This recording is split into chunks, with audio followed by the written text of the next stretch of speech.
Aerofobia, gejala ketakutan berlebih untuk berpergian menggunakan pesawat terbang. Ada beberapa penyebab yang bisa memicu aerofobia, seperti melihat berita tentang kecelakaan pesawat, atau memiliki pengalaman yang menyeramkan atau menakutkan ketika menaiki pesawat terbang, dan lain-lain ya. Nah, istri gua juga salah satu orang yang mengidap aerofobia. Tapi penyebab dia takut untuk naik pesawat adalah karena dia nggak tahu gimana pesawat itu bisa terbang. Bagaimana benda yang terbuat dari logam dan berbobot ribuan ton itu bisa terbang setinggi awan. Dan kalau dipikir-pikir sebenarnya benar juga sih, bagaimana pesawat itu nggak cuma bisa terbang, melainkan juga harus tetap aman meskipun sudah ratusan kali terbang dan mendarat. Dan mudah-mudahan di akhir video ini rasa penasaran kalian tuh bisa terpuaskan. Pada dasarnya ada dua hal yang menyebabkan pesawat itu bisa terbang. Yang pertama karena punya sayap, dan yang kedua karena kecepatan. Sebelum gue jelaskan bagaimana sayap dan kecepatan ini membuat pesawat itu bisa terbang, kalian harus tahu dulu dengan yang namanya Bernoulli Principle atau prinsip Bernoulli. Prinsip Bernoulli pertama kali dikemukakan oleh fisikawan berkebangsaan Swiss, yaitu Daniel Bernoulli pada tahun 1738 melalui bukunya yang berjudul Hydrodynamica. Prinsip Bernoulli ini menyatakan bahwa semakin cepat suatu fluida bergerak, maka tekanannya akan semakin rendah. Udara adalah salah satu jenis fluida. Maka berdasarkan prinsip Bernoulli, udara yang bergerak cepat memiliki tekanan yang lebih rendah dibandingkan udara yang bergerak lambat. Lalu, mengapa ini menjadi sangat penting? Coba kalian lihat eksperimen berikut ini. Dalam eksperimen ini ada dua buah bola bowling yang digantung bersebelahan menggunakan tali. Kemudian kita akan menghembuskan udara di antara kedua bola bowling ini menggunakan blower.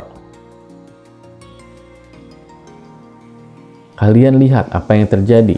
Kedua bola ini ketarik ke tengah, guys. Hal ini terjadi karena udara di antara bola ini bergerak lebih cepat dibandingkan udara di bagian luar. Sehingga menurut prinsip Bernoulli, tekanan udara di antara bola ini menjadi lebih kecil dibandingkan tekanan di bagian luar. Dan perbedaan tekanan inilah yang menghasilkan gaya yang bergerak dari area bertekanan lebih tinggi ke area yang bertekanan lebih rendah. Nah, prinsip Bernoulli inilah yang digunakan oleh para engineer dalam merancang sayap pesawat, di mana kemudian sayap pesawat ini tuh bisa menghasilkan gaya angkat atau lift. Kalau kita melihat sayap pesawat pada potongan samping, kita bisa melihat bahwa bagian atas dari sayap pesawat itu dibentuk sedikit melengkung, sedangkan bagian bawahnya itu rata. Hal ini bertujuan supaya udara yang mengalir di bagian atas dari sayap pesawat ini bisa bergerak lebih cepat dibandingkan udara yang berada di bagian bawah pesawat. Dikarenakan udara yang melewati bagian yang melengkung ini itu menempuh jarak yang lebih panjang dibandingkan pada bagian yang rata di bawah sayap pesawat. Sedangkan waktu tempuh udara baik itu di bagian atas maupun di bagian bawah itu sama, guys. Jadi baik itu udara bagian atas maupun udara bagian bawah itu tiba di bagian belakang sayap pesawat itu secara bersamaan. Nah, ini menyebabkan udara yang lewat melalui bagian atas sayap pesawat itu bergerak lebih cepat dibandingkan udara yang bergerak di bawahnya.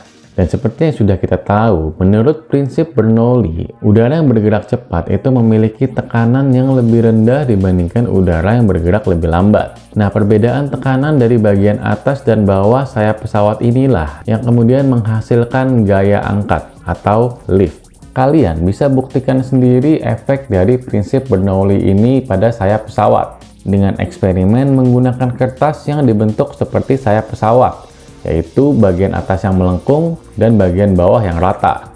Yang kemudian sayap kertas ini dihembuskan angin dari bagian depan.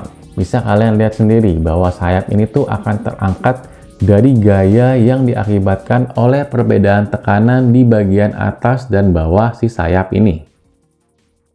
Tapi dalam kasus pesawat terbang, kita nggak bisa hanya mengandalkan angin. Dan kita juga nggak mungkin pakai blower yang diletakkan di depan pesawat. Mau segede apa blowernya? Dan pesawatnya juga gak bakal bisa kemana-mana dong, cuma bisa naik turun doang. Maka dari itu, pesawat itu butuh kecepatan. Dan semakin cepat pesawat itu bergerak, maka perbedaan tekanan di atas dan di bawah sayap pesawat ini juga akan semakin besar. Sehingga gaya angkat atau lift yang dihasilkan oleh sayap ini pun menjadi semakin besar pula. Nah, agar pesawat itu bisa benar-benar terbang, dia harus build up kecepatannya dulu atau membangun kecepatannya itu dulu menggunakan mesin jet hingga mencapai yang namanya kecepatan take off atau kecepatan di mana gaya angkat yang dihasilkan oleh sayap itu sama dengan atau lebih dari beban si pesawat itu sendiri. Makanya pesawat itu butuh runway yang panjang, karena untuk mencapai kecepatan take off itu butuh waktu, apalagi kalau pesawatnya itu besar. Tapi bang, kalau faktor yang mempengaruhi pesawat itu bisa terbang karena punya sayap dan juga karena kecepatan, berarti kalau ada mobil atau motor yang dikasih sayap, dan kemudian mereka melaju sampai mencapai kecepatan take off-nya, apakah mobil atau motor tersebut bakalan bisa terbang? Jawabannya bisa, tapi terbangnya itu bakalan cuman sebentar banget karena mobil atau motor itu tidak bisa mempertahankan kecepatannya ketika sudah berada di udara. Karena sistem penggerak mobil atau motor itu berbeda dengan sistem penggerak pesawat. Motor atau mobil itu bergerak menggunakan roda. Jadi tenaga dari mesin motor itu disalurkan ke roda yang kemudian roda tersebut mendorong tanah atau jalanan ke belakang agar bisa maju ke depan. Jadi dia harus menyentuh tanah ya, menyentuh jalanan rodanya itu ya. Sementara pesawat, tenaga yang disalurkan oleh mesinnya itu digunakan untuk menggerakkan propeller atau turbine blade yang kemudian digunakan untuk mendorong udara ke belakang agar bisa maju ke depan. Jadi meskipun pesawat itu punya roda, tapi penggeraknya itu bukanlah dari rodanya, melainkan dari propeller atau turbine blade-nya. Jadi dia gak mesti harus bersentuhan dengan tanah ataupun jalanan. Selama pesawat itu masih berada di atmosfer yang memiliki udara, maka pesawat itu bakal bisa melaju kencang ya. Kalau kalian suka dengan video ini, kalian bisa support dengan like atau komen apapun. Dan kalau kalian suka dengan sains dan juga astronomi, kalian bisa subscribe di channel gua. Jangan lupa nyalakan loncengnya biar gak ketinggalan video-video gua selanjutnya. See you in the next videos.